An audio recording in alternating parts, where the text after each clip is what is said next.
Rebeldes recebe Daniele Moura. Ela é coordenadora de comunicação da Redes da Maré. A Redes da Maré é um movimento social que trabalha no Complexo da Maré, uma das maiores favelas do Brasil. Ela reúne mais de 140 mil habitantes. É maior do que 95% dos municípios brasileiros. Nesse debate de hoje, teremos o historiador Daniel Arão Reis, a jornalista Cristina Serra e o jornalista Cid Benjamin. Com vocês, Daniele Moura. Olá, muito prazer estar aqui com vocês. A Rede da Maré atua nas 16 favelas da Maré. O Complexo da Maré são 16 favelas, são 47 mil domicílios e, como o André falou, 140 mil pessoas que moram por lá. A gente descobriu esses números a partir de um censo que a gente começou a fazer em 2009 na Rede da Maré, entendendo que a gente precisava ter esses números, saber desse território, conhecer o território para conseguir atuação nele. Então, a Rede da Maré começou a trabalhar 20 anos atrás, num pré-vestibular comunitário, e hoje ela tem 4 eixos de atuação, né, que é a Arte e Cultura, onde tem uma organização toda em prol de promoção da arte e da cultura, formação de profissionais da dança, por exemplo, oportuniza também os moradores as aulas de dança, enfim, espetáculos. Tem o eixo de educação, que oportuniza a questão dos cursos preparatórios, como Pedro II, universidades, o direito à segurança pública, que é por onde a gente acaba mais aparecendo. A gente monitora operações policiais e acredita que a população precisa entender que direito à segurança pública é um direito como outro qualquer. Então, a gente tem atendimento sócio-jurídico e a gente também tem atuação junto com a Defensoria Pública para a manutenção desses direitos, em especial em dias de operação policial. A gente já tem algumas ações jurídicas em prol da Maré, uma delas, uma das mais relevantes, é a Ação Civil Pública da Maré, que obriga a polícia, em operação policial, ter GPS e ter uma ambulância, entre outras determinações, uma ambulância acompanhando a operação policial. E a gente também tem um eixo chamado desenvolvimento territorial. Esse eixo, ele promove, na verdade, ele funciona com 2 equipamentos dentro da Maré, um de atendimento às mulheres, para geração de renda e para as mulheres vítimas de violência, e também um outro chamado de espaço normal, onde há atendimento à população de rua e usuários de crack e outras drogas, na questão da redução de danos. Bom, dito isso, quando começou a pandemia do coronavírus no Brasil, a gente já começou a ficar muito preocupada por conta da diminuição de renda para os moradores da Maré e também da diminuição da atuação da Rede da Maré no território. Visto que a gente também tem um risco, né, dos próprios trabalhadores da Redes nesse âmbito. Então, a gente começou a pensar de como é que a gente conseguiria reduzir os danos, mitigar as consequências da pandemia do coronavírus dentro do território. A primeira coisa que a gente imaginou era oferecer segurança alimentar. Por incrível que pareça, há fome na Maré. E a gente, a partir do Censo da Maré de 2009, identificou que 6 mil famílias viviam em condições muito vulneráveis. Enfim, e com isso a gente conseguiu, primeiramente, ter uma campanha de doação de kits de alimento, de kits de higiene e de cestas de alimentos, para inicialmente trabalhar essas 6 mil pessoas. No processo, a gente descobriu que essas 6 mil pessoas não foram suficientes, ou seja, a demanda era muito maior. Então, a nossa meta inicial eram 6 mil e a gente entregou mais de 7 mil cestas.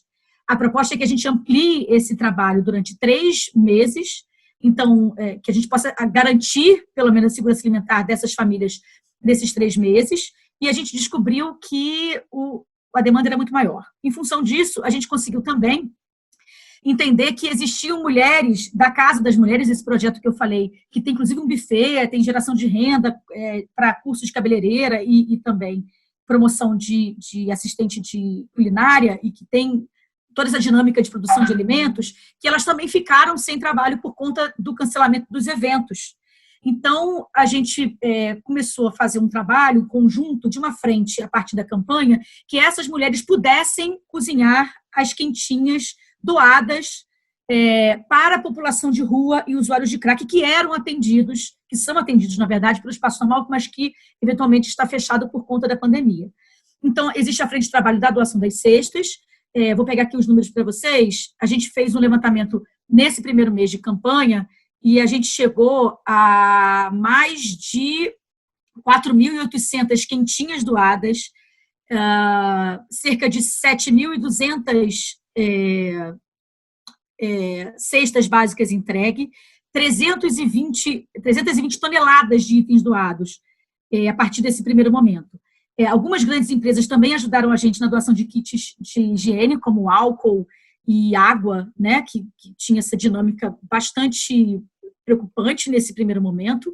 E agora a gente tem a frente de trabalho com as costureiras da Maré para que a gente possa também garantir EPIs, máscaras para a população, e também doação de EPIs para as unidades de saúde.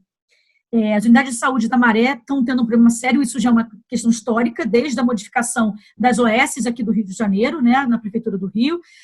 Houve um grande prejuízo no funcionamento dessas clínicas sociais, das clínicas de família e também na unidade de saúde. A gente tem uma UPA e 4 clínicas de família.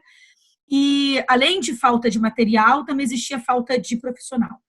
A partir desse encaminhamento, né, que a gente teve inicialmente dessas doações, a gente também conseguiu arrecadar para a doação de kits de segurança EPIs para profissionais de saúde e também para moradores da Maré, a partir das costureiras da Casa das Mulheres.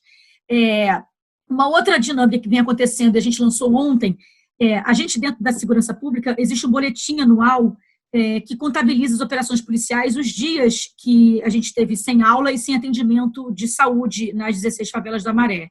E a gente entendeu também que precisava fazer o monitoramento dos casos de Covid dentro da favela.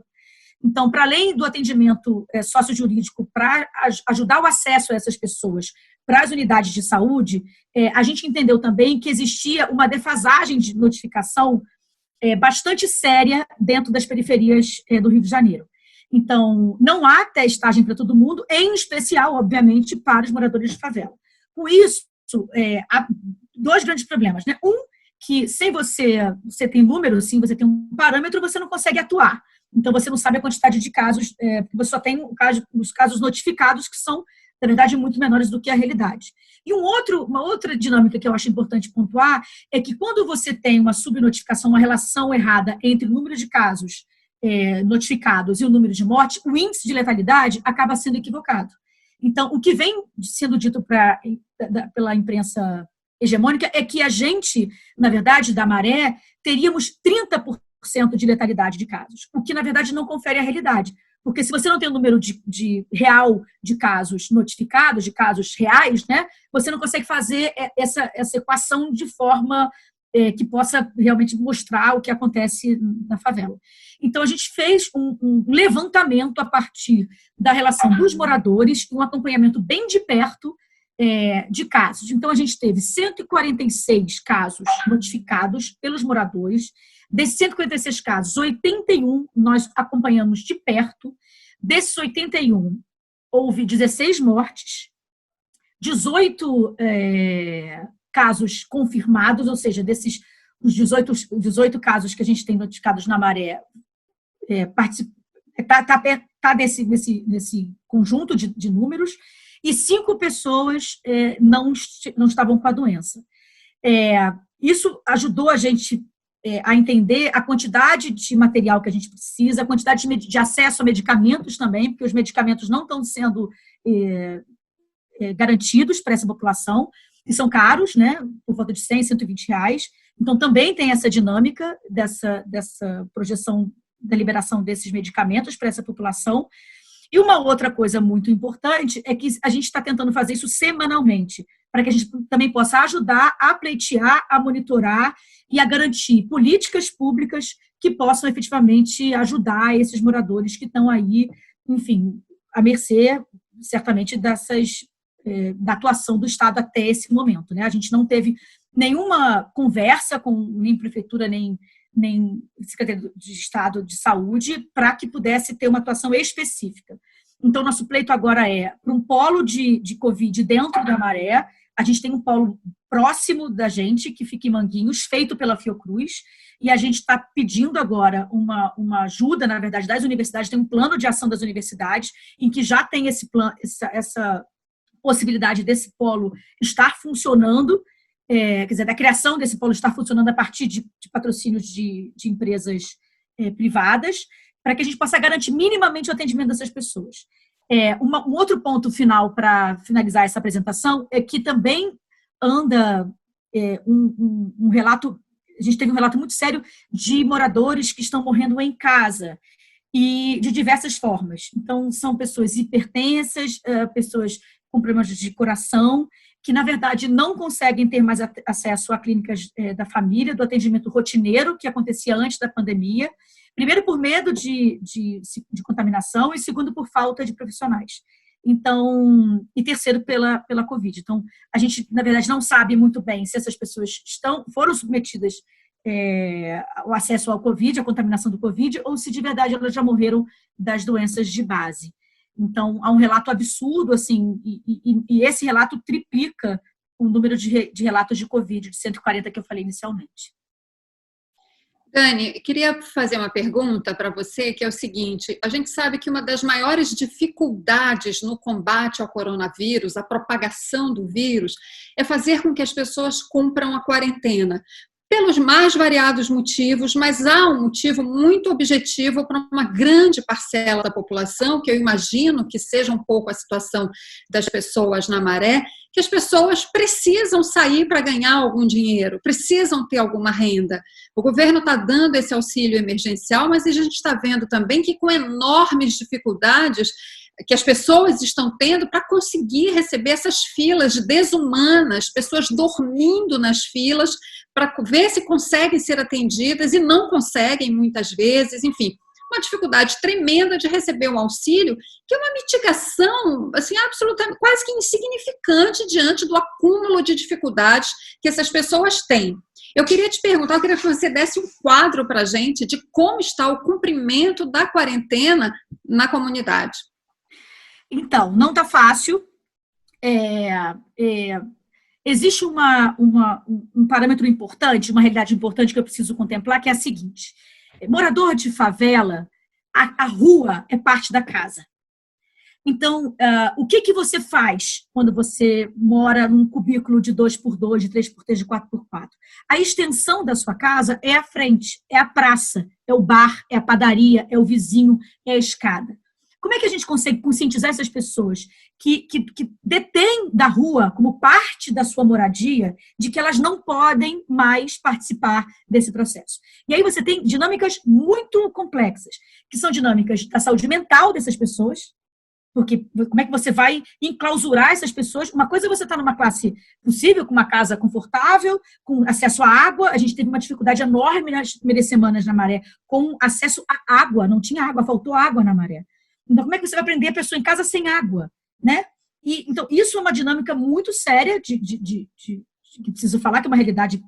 A outra realidade é a questão do trabalho. Então, assim, há denúncias de pessoas, de patrões, que estão indo buscar senhoras na Maré para ir trabalhar, para evitar o transporte público, mas não evita que essas pessoas deixem de trabalhar. Então, assim, essa pessoa fica sujeita a essa opressão, porque, ao meu entender, isso é uma opressão, né? Pessoas velhas, idosas, em risco, e aí estão ainda tendo acesso a esse tipo de trabalho em pleno século XXI. Então, o isolamento não tem sido fácil. A gente tem feito um trabalho, eu sou coordenadora de comunicação, então o meu trabalho passa muito por aí, muito sério e muito desafiante, que é convencer esse morador a ficar em casa. Então, assim, tem uma dinâmica que é a proximidade da morte para essas pessoas é muito ali presente. Em operação policial, quando isso acontece, eu trabalho dentro da Maré, eu faço o fluxo ao contrário, né? As pessoas saem para trabalhar, eu chego para trabalhar, e eu, no meio do trabalho, no meio da tarde, com as crianças saindo da escola, voltando da escola, os caveirões entram e começam a atirar nas pessoas. E o saldo disso sempre tem mortes, né? Assim, não há respeito nenhum ao direito à vida nesse momento. Essas pessoas costumam trabalhar e costumam viver nesta realidade, onde a vida não tem valor, onde a iminência da morte é muito próxima, é muito perto. Então, como é que você convence essa pessoa que tem essa realidade, desse cubículo, com essa perspectiva dessa dinâmica da morte ser muito próxima, a ficar dentro de casa? Qual é o meu desafio nesse momento? É dizer que, ante a polícia e aos grupos civis armados, em operação policial ou em brigas entre grupos civis armados, esta era a dinâmica da nossa presença, vamos dizer assim, da morte, né? Agora não. Agora, nós, moradores da Maré, temos essa dinâmica. Nós podemos ser responsáveis pela morte de quem a gente ama. Então, é por esse viés que a gente está tentando trabalhar a conscientização das pessoas. O outro viés é pela dor. Muitas mortes estão acontecendo e essas pessoas não estão tendo acesso aos seus entes queridos. Essas mortes são super doloridas, as pessoas não podem ter acesso aos hospitais, não enterram os seus entes queridos. Então, e a partir dessa dinâmica, deste testemunho dessas pessoas, que a gente pensa em conscientizar essas pessoas. Até hoje, até o último fim de semana, houve festa em Laje, ainda tem um ou outro baile acontecendo, os grandes baile funk já não existem mais desde o início da pandemia, os próprios grupos civis armados ajudaram nesse processo de conscientização, por incrível que pareça, né? Assim, eles fizeram o toque de recolher, como sempre fazem para outras determinações, para essa questão do coronavírus. Uma outra dinâmica que também aconteceu foi a sessão das feiras livres, as grandes feiras que aconteciam tanto na Vila do João quanto na Nova Holanda, né? A Maré são 16 favelas, também não aconteceram. Esse último fim de semana, a Vila do João, por conta da renda, houve metade da feira acontecendo. As pessoas precisam sair de casa por essa dinâmica de uma saúde mental. Como é que a gente pode entender e trabalhar a redução de danos sobre isso? Então, você começa a entender que idosos podem ficar por parte de um sofá, idosos podem fazer parte de determinado espaço da casa, sabe? E esse espaço não ser trocado talher, esse espaço não ser trocado mantimentos. E aí, o que a gente fez? A gente procurou a Fiocruz, bateu na porta e falou: Fiocruz, a gente precisa de uma ajuda, porque a gente precisa entender, nessa dinâmica dessa classe média, da classe alta do isolamento, há um romantismo a respeito disso. Vamos ficar em casa, beleza, você tem dinheiro na sua poupança, tá tudo certo contigo. Como é que a gente faz isso em periferia, onde as pessoas não têm dinheiro, não têm água, não têm acesso à educação, não têm acesso à saúde e tem essa dinâmica de morar em 5, 6, 7 pessoas, 2x2. Então, a gente teve uma parceria incrível, um trabalho de comunicação, onde eles chancelaram com a gente, em conjunto, esse trabalho de conscientização que a gente chama de redução de danos da comunicação. E a gente fez vários flyers, a gente conseguiu que o Nego do Borel gravasse para a gente um áudio de spot de rádio e que fosse às ruas. Então, quando começa muita movimentação, esse spot começa a andar na rua, explicando: gente, bora para casa, o seu amigo pode morrer porque você está andando. Entende? Assim, não divida seu talher, põe o seu sapato do lado de fora, troque a sua roupa, lave a sua roupa, faça misturinhas, porque as pessoas não têm acesso a álcool gel. Até a gente conseguir a doação da L'Oréal, que foi 1,5 toneladas de álcool gel produzida para a Maré, tentando dar uma dinâmica de pelo menos, frasco de álcool gel por morador da Maré, com 50 mil frascos, a gente começou a entender que precisava também da Fiocruz o entendimento de como é que fazer isso. É uma misturinha de quê? De água com água sanitária? Como é que a gente pode entender de uma outra dinâmica com álcool etílico? Como é que a gente pode fazer isso e mostrar sem risco a essa população que ela possa reduzir o dano? Então, reduzir o dano. A gente sabe, Cristina, que a gente não vai conseguir um isolamento como acontece na Zona Sul, né, do Rio de Janeiro ou em outras partes da cidade com uma renda per capita maior. A gente sabe disso. O que a gente precisa entender é que, a única esperança que eu tenho nesse trabalho todo é que se a revolução da favela não sair agora, não vai sair nunca mais. Porque o que o vírus vem fazendo, ele vem escancarando tudo que historicamente faltou na favela, nas favelas brasileiras, né? Então, tudo que faltou, essa questão da OS, o direito à educação. Então, as pessoas falam: que legal, tem aula online. Aula online para quem, cara pálida? Para quem não tem acesso à internet, para quem não tem computador, para a mãe que está desesperada com 3, 6, 10 crianças em casa. Como é que você faz que a criança fique dentro de casa, com uma praça na frente, onde ela está acostumada a ter a extensão da sua casa para jogar um futebol? E essa realidade que você está descrevendo para nós tão vividamente, não aparece no noticiário, não aparece. Pois é, isso é um outro trabalho que eu tento assim, bater a tecla. A gente tem um portal de notícias, a gente criou um portal de notícias. Esse portal chama-se mareonline.com.br. Ele nasceu junto a um jornal impresso. Esse jornal tem 50 mil exemplares distribuídos de porta em porta. Esse jornal fez 10 anos em maio do ano passado e a distribuição dele é feita com a população de rua. Lembra que eu falei do espaço normal, do trabalho, de atendimento dessas pessoas? Como uma espécie de reintegração dessas pessoas à sociedade, nós integramos essas pessoas ao trabalho da distribuição do jornal. Então, nós compramos camisa, essas pessoas tomam banho, o espaço normal dá essa possibilidade, tem banheiros, cozinha, para essas pessoas poderem fazer suas comidas e tomarem seus banhos, terem minimamente dignidade para saírem à entrega desse jornal. O território para essas pessoas é muito conhecido por elas, porque elas vivem na rua. Então, elas são conhecedoras desse espaço como nenhuma outra.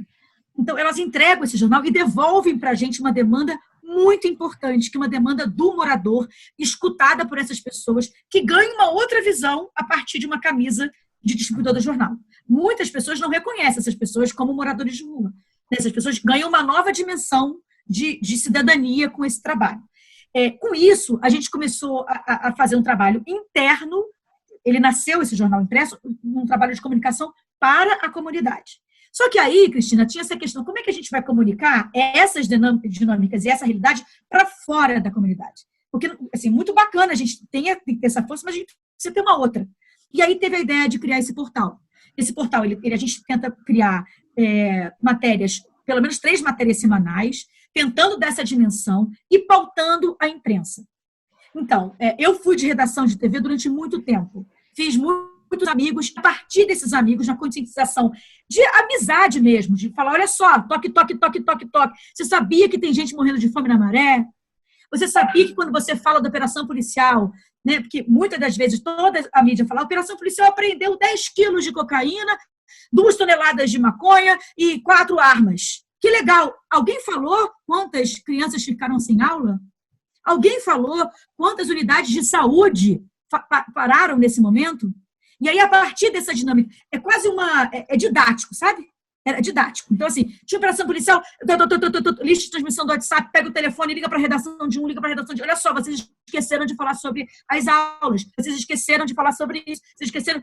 Aí, a gente começou a criar uma dinâmica que estava super bem evoluindo numa velocidade interessante, que com o governo o negócio deu um pá. E aí a gente não entendeu. Mas espera aí, o que aconteceu? Que pressão é essa? Que lugar é esse que a gente não pode mais falar? Então, a abertura que a gente tinha, ela diminuiu muito nesses 2 últimos anos, em especial no último ano.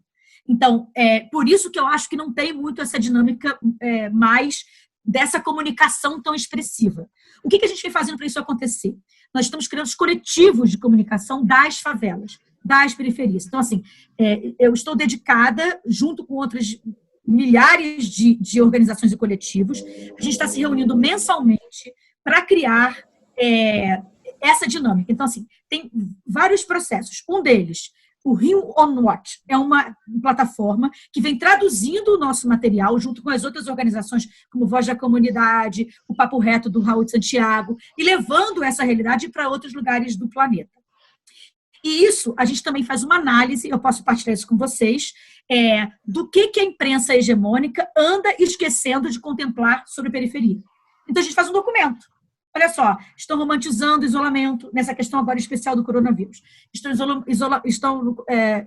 romantizando o isolamento, não estão falando a subnotificação dessa forma, as pessoas estão morrendo em casa, não tem atendimento. E a gente começa a pontuar isso para ver se a coisa consegue ter uma dinâmica. Agora, não somos só nós que não estamos na mídia. Uma coisa que vem me assustando profundamente é que, quando você olha no Jornal Nacional, nos jornais da Band, nos grandes jornais nacionais, vamos dizer assim, de alcance nacional, você não vê dados da África. E a chancela é assim, vamos ver como o coronavírus está no mundo. Aí você fala assim, mas a África não faz parte do mundo? Fala da China, fala da Europa, fala da América Latina, fala dos Estados Unidos. Então, assim, há um discurso das grandes potências. Há um discurso que é repetido, e até por nós, brancos aqui, né, que esquecemos do histórico de opressão dessas comunidades, das comunidades pretas do planeta, das comunidades pobres do planeta, e que essas pessoas não importam. E isso está muito escancarado com o atual presidente, que quer, por exemplo, pressionado por empresários, abrir o comércio, sabe? Que não consegue enxergar o tamanho de mortes que acontece no país. Então, como é que você luta a partir dessa dinâmica? A única esperança que nós temos, isso para mim é muito claro, é a revolução. Quer dizer, uma revolução consciente dessa população, para entender que ela também é detentora de qualquer direito que uma outra pessoa branca e privilegiada também tenha. Há um chamado humanitário, né? Se há algo positivo nessa pandemia, é que é um chamado para que a gente, preocupado com essa dinâmica, com essa realidade, possa se unir a essa luta e unir de uma maneira efetiva, entendendo que eu não serei feliz enquanto um outro, uma coisa tão simples, né?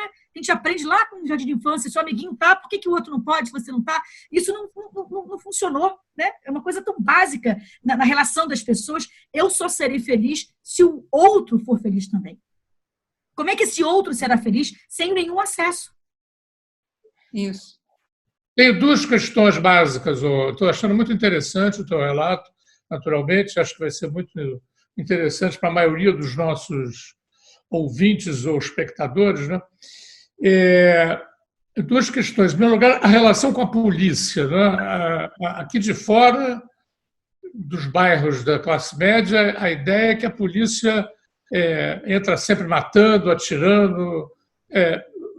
Com essa experiência que vocês têm acumulado, tem alguma brecha? A condição de você minorar a intensidade desse mal que é produzido constantemente? Quer dizer, a possibilidade de vocês atenuarem isso, algum contato a fazer através da procuradoria, dos procuradores públicos, né? Enfim, como é que vocês estão lidando com essa situação? Em segundo lugar, uma questão relativa à tua função aí, que é da comunicação, né? Para superar esse bloqueio de informação, vocês têm tomado alguma iniciativa? Você falou no jornal distribuído e tal.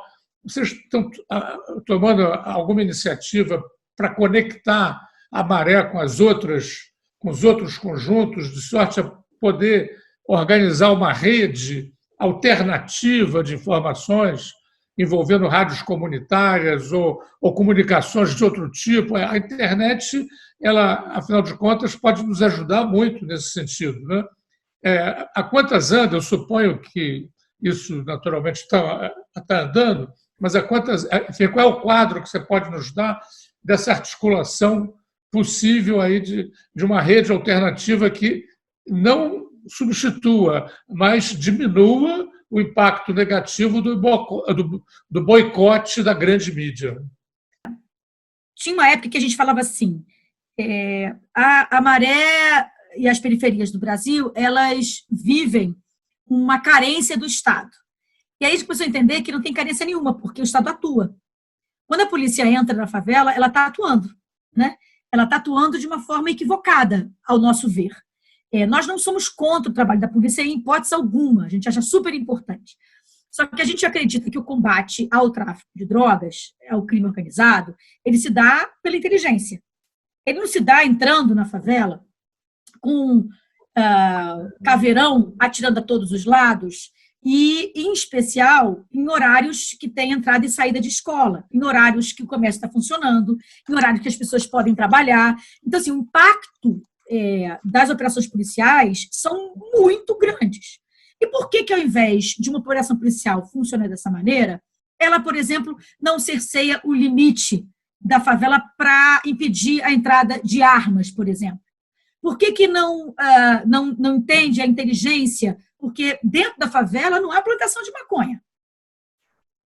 Não há refinaria de cocaína. Esse material, ele chega à favela. Porque, novamente, são territórios que, né, assim, lá pode, né? Lá tem a permissão social para essas coisas acontecerem desta maneira. Não que o tráfico não aconteça em outras partes da cidade, a gente sabe disso, né?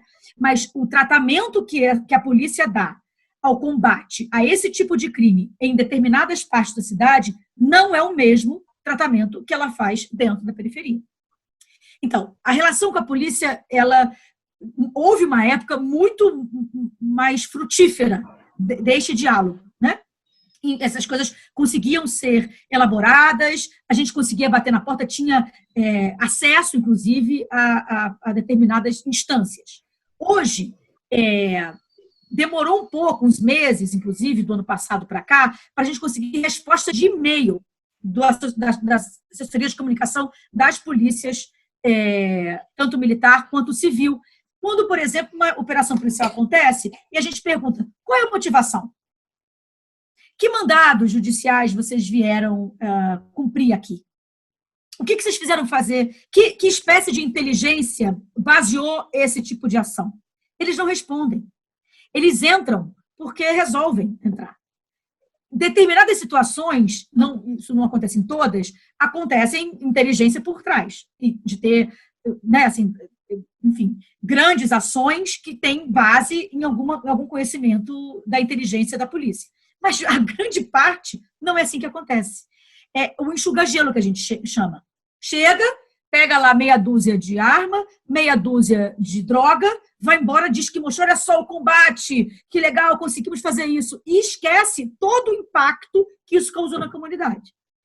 Esse trabalho de ter que conscientizar a população fora da maré e a mídia a respeito disso tudo, ele criou, e com essa dinâmica também atual de que defensor de direitos humanos é defensor de bandido, que bandido bom é bandido morto, tudo isso atrapalhou muito o trabalho da gente. Então, o que a gente vinha ganhando nesse tempo todo de trabalho de conscientização, tanto do poder público a respeito dessas atuações, a gente acabou perdendo muito nesse diálogo, porque a gente acabou sendo visto como, vem o povo de ONG de novo, vem... E o nosso trabalho, muitas das vezes, está na frente da polícia. Quando há operação policial, há um plantão da equipe que está no território, evitando as chamadas violações de direitos. Então, quando a polícia quer matar um líder de um grupo civil armado, a gente impede, pelo menos, tenta impedir. Porque essa pessoa ela tem o direito, minimamente, de cumprir a justiça como qualquer outro cidadão brasileiro. O fato de ele ser criminoso não significa que ele precisa morrer. Não existe pena de morte no Brasil. Então, por que a polícia entra a matar? Por que já de antemão, o tal do auto de resistência, como a gente escutou isso? Porque a gente entrou e vieram... A frase, gente, da comunicação é igual. Não muda. Muda a operação e a resposta é a mesma. Policiais de tal batalhão fizeram uma operação para combate ao tráfico de drogas. Não diz qual é o mandato, não diz qual é a ação, não diz qual é a motivação. Então, como é que a gente... Eu estou tentando, pessoalmente, trabalhar numa reunião com as assessorias de comunicação das polícias há 3 anos e meio. Eu nunca fui recebida. Isso, para mim, é parte do diálogo. Uma organização que atua 20 anos no território e pede, né, assim, atua com isso. Eu tenho a organização de um lado e ainda tenho o portal de outro, tem um jornal, tem imprensa do outro. Então, eu podia mexer nesses 2 mecanismos de trabalho, né, para isso acontecer. E eu não consigo nenhuma das 2 coisas. Então, como é que é essa dinâmica de conversa? Como é que é uma dinâmica de conversa num estado, né, de polícia que incentiva a matança, que incentiva ser genocida, que incentiva o racismo, que incentiva todos esses crimes absurdos que a gente achava que era do século XVIII e que estão próximos, batendo a nossa porta a cada segundo. Então, é muito difícil, porque há de se ter diálogo. É claro que há, Daniel, é super importante que haja. Mas como a gente faz isso? E aí vem a resposta sobre o coletivo. A gente tem, sim, um trabalho de dinâmica de diversas formas. para a gente se juntar. Existem trabalhos diante das universidades, a Universidade Federal do Rio de Janeiro, junto com a ECO, tem um curso de direitos humanos no serviço, tanto na comunicação quanto no serviço social, que junta esses coletivos. Então, em geral, de 4 ou 5 meses por ano, lá de junho a setembro, a gente está junto, apresentando a proposta e integrando fortalecendo, né, essa dinâmica. Tem esse coletivo que eu disse, do Rio ao Norte, que, na verdade, trabalha com todas as favelas do Brasil, nesse trabalho para fortalecer a comunicação, né, dessa dinâmica de comunicação. Então, não só do portal do Rio ao Norte, a gente trabalha com diferentes conteúdos. Então, eu publico no Maré Online, Maré de Notícias, o Rio Norte publica Maré de Notícias, o Voz da Comunidade do Renê publica Maré de Notícias, eu publico o Voz da Comunidade, o Papo Reto publica, e a gente vai criando, a agência pública publica a gente republica a agência pública, a Ponte de Jornalismo publica a gente republica a Ponte, e a gente vai criando essa possibilidade de fortaleza. Quando a gente tem encontros, por exemplo, importantes de congressos, como a Brage, né, um grande congresso de jornalismo brasileiro, há, sim, uma possibilidade de participação de coletivos. Então, é um outro lugar também que a gente tenta criar fortalecimento dessa articulação para os jornalistas, assim, juntos para essa dinâmica. Né? Ano passado, a gente teve essa apresentação, foi muito rica, e a gente tenta fazer essa dinâmica. Paralelo a isso, há também um fortalecimento da comunicação entre os coletivos da própria Maré. Não é só o Maré de Notícias que existe, né? Assim, existem outros coletivos e a ideia é que a gente fortaleça. O que o coronavírus vem fazendo é fortalecer essas ações. Então, tanto os eixos, outros eixos, não só a comunicação, outros eixos assim, de articulação da rede, vem trabalhando com essa perspectiva de união. Então, luta pela paz, associações de moradores, frente de mobilização da Maré, tudo isso tem sido trabalhado em conjunto. O que a gente vai fazer agora? Aonde vai bater Fiocruz, Secretaria do Estado, correr atrás de um polo de saúde, tentar ver a questão da ausência do ano letivo, né, estão agora em votação se vai ter, se não vai ter, o acesso, por exemplo, ao auxílio, né, muita gente não tem acesso ao auxílio, muita gente não tem acesso à internet para conseguir auxílio. A gente está criando um canal para tirar dúvida dessas pessoas, para conseguir que isso possa minimamente ser, entendeu? Enfim, trabalhado Fala, André. Como é que está essa esmola?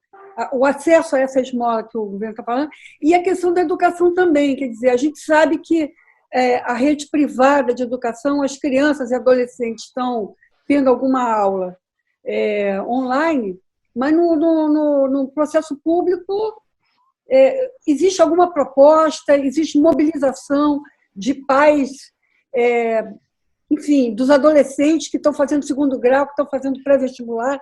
Como é que está essa questão aí na Maré, especificamente em outras favelas? Como você vê isso? Então... Deixa eu só emendar uma pergunta que ela disse. O acesso à internet lá na Maré, qual é o percentual de casas, de famílias que têm acesso, de alguma forma, têm acesso à internet? Então, até pouquíssimo tempo atrás só tinha Oi, só tinha uma operadora de internet. Aí existiu uma possibilidade de internet de banda larga chamada Net Rocinha, que é um grupo de jovens que criaram... Não tem Gatonete, não? Lá? Tem muito Gatonete, mas o Gatonete cai. Porque não tem antena. Não é só... É uma questão de viabilidade mesmo, de acesso, entendeu? Então, não é só gatear a parada. É ter a dinâmica do acesso a essa internet. Então, assim, trabalhar na Maré também, nesse sentido, muitas das vezes, a Oi caía, a velocidade era muito baixa, a gente não conseguia subir uma foto, tem toda essa dinâmica. De um tempo para cá, com a chegada dessa Net Rocinha, ampliou um pouco mais. Então, assim, e tem os chips, né? Então, assim, o chip da Vivo, por exemplo, começou já a pegar há 8 meses atrás. Então, você tem uma dinâmica maior por chip. Isso significa que as pessoas têm, 80% da população da Maré já tem acesso à internet. Tem acesso à internet por telefone, de uma maneira com a velocidade baixa, não é uma internet que a gente está tendo aqui agora, para poder fazer ao vivo, para poder descer upload, download, para poder estudar, para poder... Enfim, não é dessa internet que a gente está falando. É uma internet possível de comunicação. Como é que é essa rocinha, Net? Explica o que é isso. É uma internet banda larga por cabo. O fio, tem um nome disso, é cabo... Enfim, ela não é por antena, é por cabo. E ele é circular. Então, na verdade, ela começa na Avenida Brasil, passa por... A gente fez um trato com outras organizações. Então, Observatório de Favelas da Maré, Centro de Artes da Maré, outros lugares também usam a mesma internet até chegar a outros equipamentos da rede. Então, fibra ótica. Fibra ótica? Fibra ótica. Obrigada. E é o que acontece. Algumas ocasiões, em operação policial, ou então de trabalhos de light, de concerto, eles cortam a fibra. Então, aí, no meio da parada, acaba... Putz, porque aqueles nós todos de cabo, no meio do caminho, caraca, cortou a fibra, volta, tudo de novo, espera 24 horas para voltar.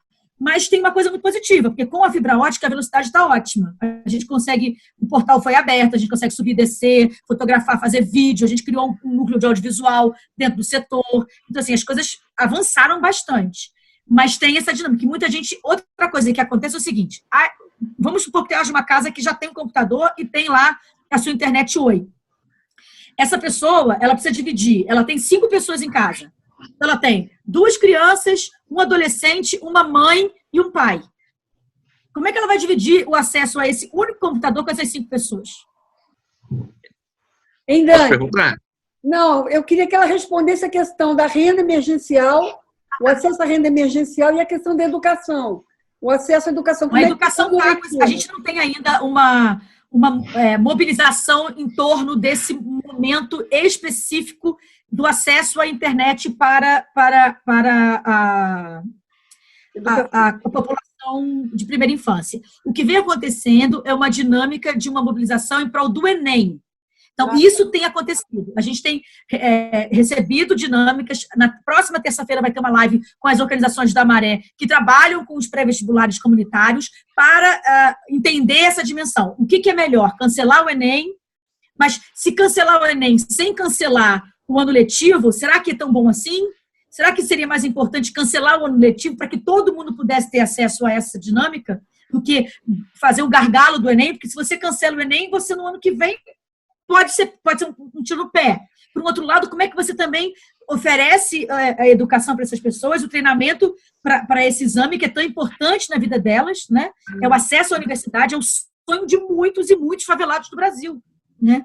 Terem acesso a essa oportunidade. Então tem essa discussão que está em andamento, né? Ela não tem ainda uma resposta. A partir dessa discussão do Enem, a gente pensa em trabalhar as outras dinâmicas de acesso aos equipamentos. Fato é que as crianças não estão estudando. As crianças de primeira infância, de primeiro ciclo do ensino fundamental, não estão estudando. Mesmo com o aplicativo, mesmo com a questão da Multirio, mesmo com esse acesso, elas não estão estudando. Elas estão na rua, brincando de futebol, enfim. Transferir essa educação para a mãe, entendeu? Transferir para uma mãe de classe média, já está pirando, as mães estão loucas. Você imagina transferir isso para uma mãe que tem que fazer comida, que está acostumada, que está perdendo o emprego, que está preocupada com o auxílio, que não consegue ter acesso, com a cesta básica, ela precisa fazer cadastro, né? A rede está dando cesta básica, as outras filhas de trabalho estão conseguindo cesta básica. Então, assim, é uma dinâmica do pai que mora e que o vizinho morreu de Covid, que não pode sair de casa e vai para a clínica da saúde. Então, assim, não tem condição mental dessa mulher, dando conta disso tudo, ter que ensinar para uma criança. Né? E muitas das vezes ela também não tem essa instrução para ensinar para o outro. Então, muitas não sabem ler, outras não sabem ler, mas não tem uma dinâmica, né, comportamental que possa ajudar a mediação disso. Eu tenho 46 anos de idade, sou mãe, eu não consigo, eu tenho dificuldade.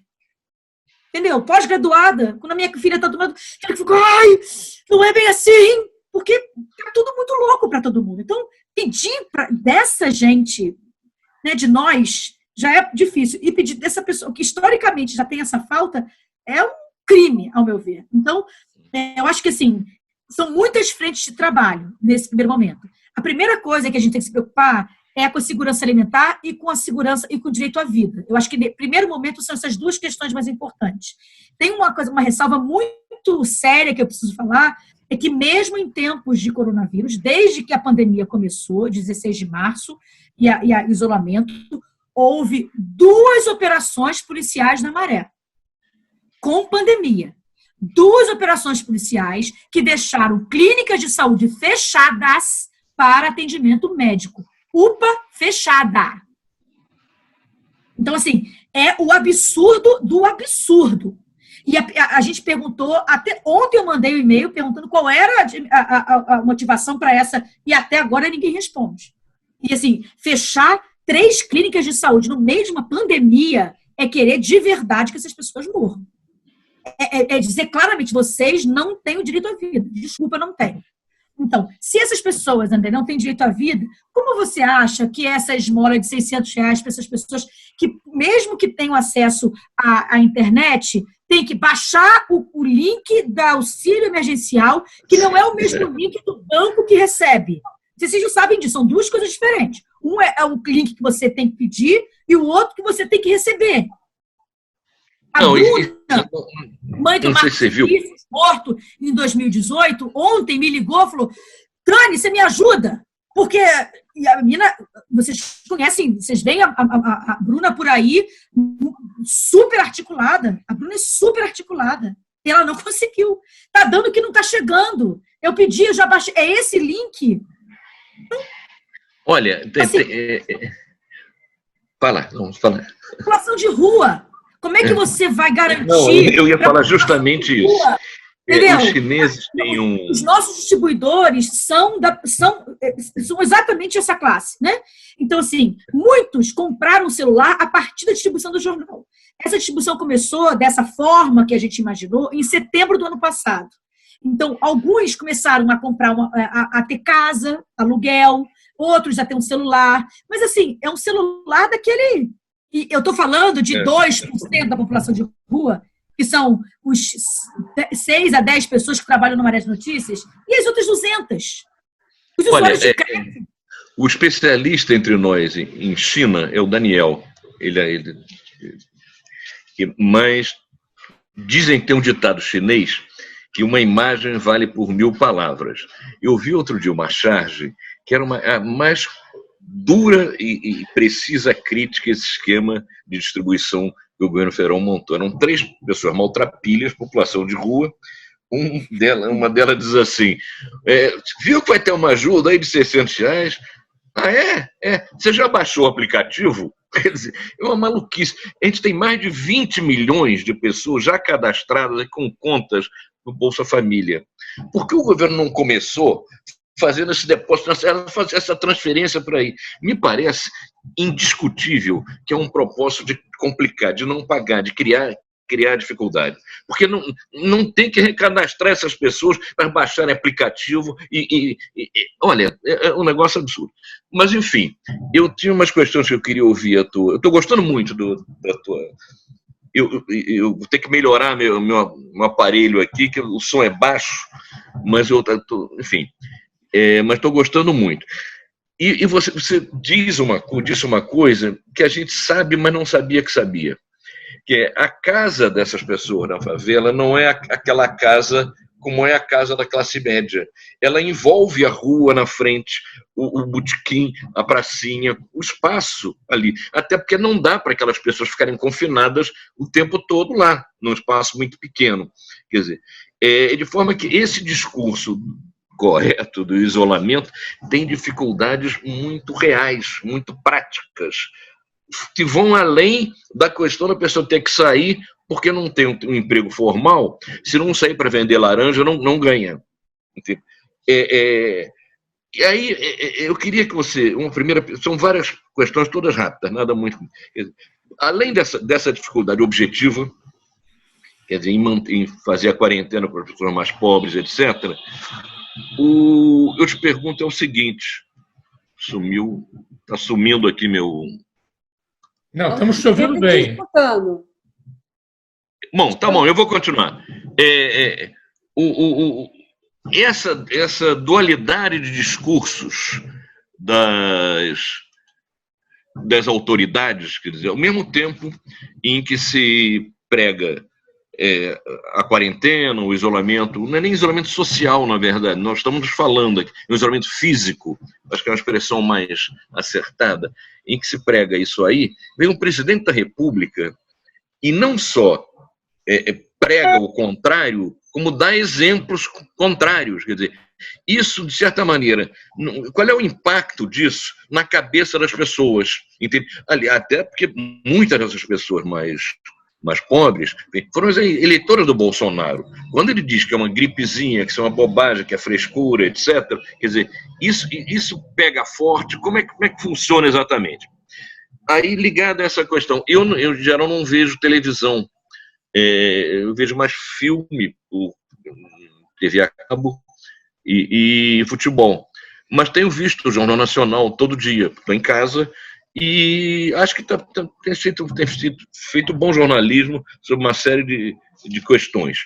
O Jornal Nacional está pegando muito pesado nessa questão da defesa da quarentena. Isso tem impacto real sobre as pessoas ou vocês estão malhando em ferro frio? Depois, ontem eu dei uma conversa, uma entrevista, para uma rádio ligada ao MST do Ceará, de um município do interior do Ceará. E eu perguntei, isso vai onde? Não, a gente bota na internet e algumas rádios a gente manda e eles reproduzem a entrevista lá, etc. E tem muito a Rádio Poste. Eu disse, Rádio Poste? São municípios, bairros, que botam alto-falante no poste e reproduzem a programação lá, e que é muito forte para o nosso programa isso. Eu imaginava que isso acontecia, até no filme Bye Bye Brasil, a caravana Holiday sabota um programa de televisão na praça lá, para o pessoal vai ver o espetáculo do circo, etc.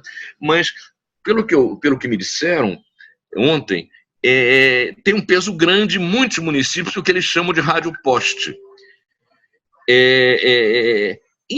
Nas favelas, eu não sei como andam as rádios comunitárias, elas foram muito reprimidas, inclusive por governos progressistas, atrapalharam muito a vida delas. Elas permanecem, elas têm alguma influência ainda. Enfim, existe rádio poste nas favelas.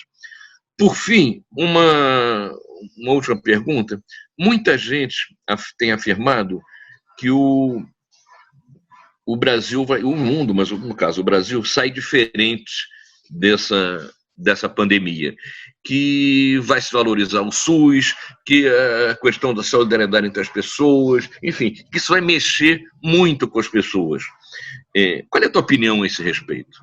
Sobre a questão do nosso excelentíssimo senhor presidente da República fazendo desserviço nesse momento, a gente teve um impacto muito grande depois da declaração do presidente. De fato, você tem razão, muitos eleitores de periferia são do Bolsonaro. E ele tem, enfim, uma certa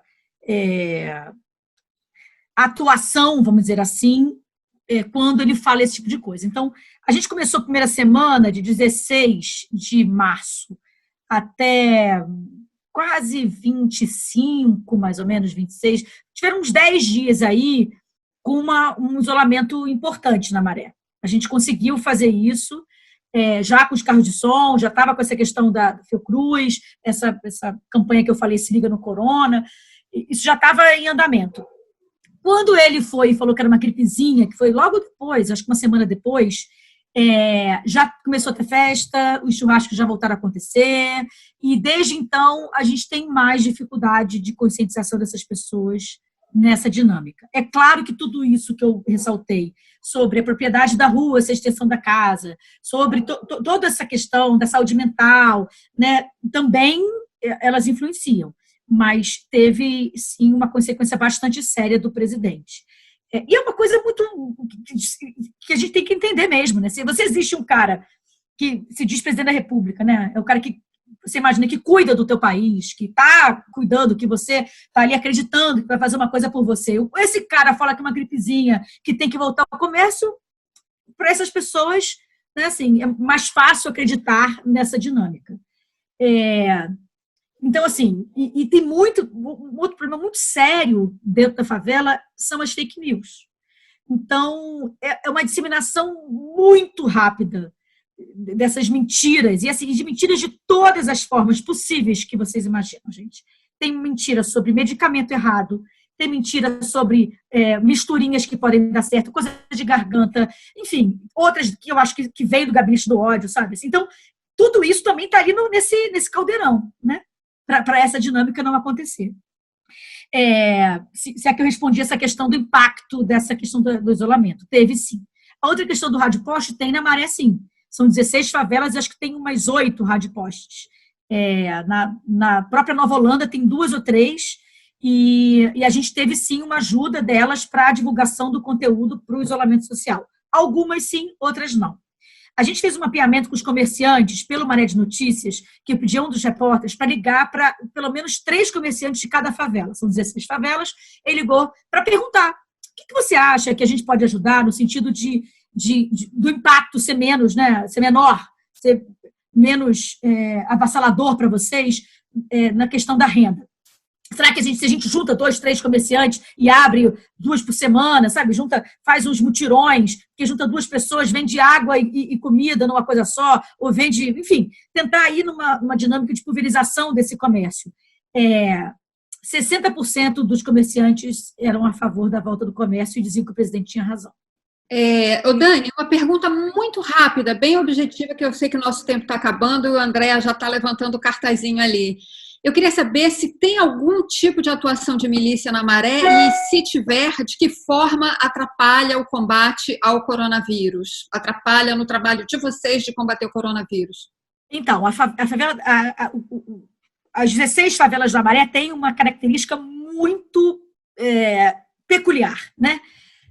São 3 grupos civis armados e 1 paramilitar. Então, assim, tem essa briga de poder entre os grupos civis armados, né? São 3 de diferentes favelas, então você passa um limite né, territorial desses lugares. Tem um lugar específico que a gente chama de divisa, que é um lugar que divide, bem importante, inclusive, de uma facção para outra, e a gente já tem a milícia. A questão da milícia, em especial numa favela que fica mais distante do eixo ali das outras 13, isso tem sido mais sério, porque a gente tem visto essa questão do comércio com mais dificuldade de conseguir fechar as portas, sabe? Isso não quer dizer que nas outras também não tenha tido esse problema, mas a gente não tem tido ainda uma questão como vem acontecendo em Rio das Pedras, onde a milícia é muito forte, né? Eu acho que a dinâmica da favela nesse momento é, inclusive, de disputa de poder entre a milícia e a polícia. Porque tem lugares assim que são... É muito louco isso. Assim, se você começa a ver a dinâmica dessas operações policiais, ela acontece em lugares que são de propriedade dos grupos civis armados e não de propriedade das milícias. Né? Tem mais operação policial onde tem grupos civis armados do que onde tem milícia. É uma dinâmica muito louca. Me parece que tem uma proximidade da polícia, né, com essa dinâmica. Então, a gente não tem ainda um parâmetro que possa nos dizer de o quanto isso prejudicou. A gente percebe uma resistência por isso, de uma maneira geral. O que a gente percebe, para além do coronavírus, é um aprendizado do desserviço entre milícia e grupos civis armados. Então, assim, antigamente, os grupos civis armados não cobravam das pessoas bujão de gás, gatunete, mototáxi, e hoje em dia isso já acontece. Então, assim, houve um desserviço, sabe? Um aprendizado para o mal, nesse sentido, da cobrança de serviços essenciais da milícia para dentro dos grupos civis armados. Isso se já tem na favela, infelizmente. Em relação aos partidos políticos de esquerda, eles têm presença lá na Maré? Como é que eles são encarados, né? Se é que existe essa presença? Então, a Marielle foi a vereadora mais votada do Rio de Janeiro e a menos votada na Maré. Acho que eu posso já... Isso já mostra o parâmetro do que a gente vive, né? Então, assim, é muito triste o que você vê, porque há uma desinformação muito grande, né? Então, a mamadeira de piroca, ela é presente também na favela, sabe? Eu falei dessa quantidade de fake news. Eu acho que enquanto não houver uma política, uma severa punição para esse tipo de desinformação, a gente ainda vai ter muito esse trabalho de atuação dos grupos de esquerda dentro da favela. Apesar da gente ser visto como um grupo de esquerda simplesmente porque a gente trabalha com direitos humanos e acesso à vida e educação. Mas o Daniel está perguntando como é que é o trabalho dos partidos ali dentro. Tem ou não tem? Não. Não tem. Quando começamos, por exemplo, eleição, a gente tenta trabalhar trazendo todos os candidatos para dentro da... Entendeu? Assim, a gente trabalha isso. Vamos fazer, traz para cá, vamos conversar, fazemos debate, apresentamos proposta, porque a gente quer esse debate vivo, o debate correto, né, dessa dinâmica. Então, isso a gente faz muito. Traz... Agora, Daniele, vocês não acionam os deputados progressistas, os vereadores, para irem lá? A gente não trabalha com... A gente é uma organização apolítica nesse sentido. A gente prefere não ter... já é difícil, imagina nesse território todo que eu falei para vocês, como é que a gente vai... Com tudo isso, né, com votação de Bolsonaro, votação de Marielle dessa forma, como é que a gente pode trabalhar já dizendo, olha só, a gente aqui é de esquerda? Não dá, a gente precisa entender que o que a gente tem que fazer é direito de todos. A gente tem que trabalhar com direitos fundamentais, e os direitos fundamentais, eles deveriam ser apartidários, entende? É nesse sentido que a gente acredita. É claro que hoje a inclinação para quem trabalha com esse tipo de trabalho, é claro que, né, você tem muito mais proximidade com a esquerda do que o que a gente vê aí. Agora, se você olhar no parâmetro mundial também, parece que o que a gente vem fazendo é o que a direita lá na Europa faz. Então, assim, essa discussão é muito complexa nesse sentido, entende? Assim, os esquerdas do Brasil, na verdade, são as direitas de outros países do mundo, porque o negócio é tão absurdo que não tem muito essa dinâmica. Então, a Rede da Maré é uma organização apartidária. O que a gente faz é proporcionar o debate político quando há essa questão dessas eleições, tanto de governador quanto de prefeito, e infelizmente, algumas vezes vão, outras vezes eles não vão, né? E a relação com os pastores? Os pastores se apresentam monoliticamente como conservadores ou há possibilidade de um diálogo? Sim, esse campo, vamos dizer assim, da religiosidade dentro da favela é uma coisa muito forte. Uma coisa que está acontecendo nesse momento, por exemplo, são os cultos. Os cultos continuam acontecendo no isolamento social.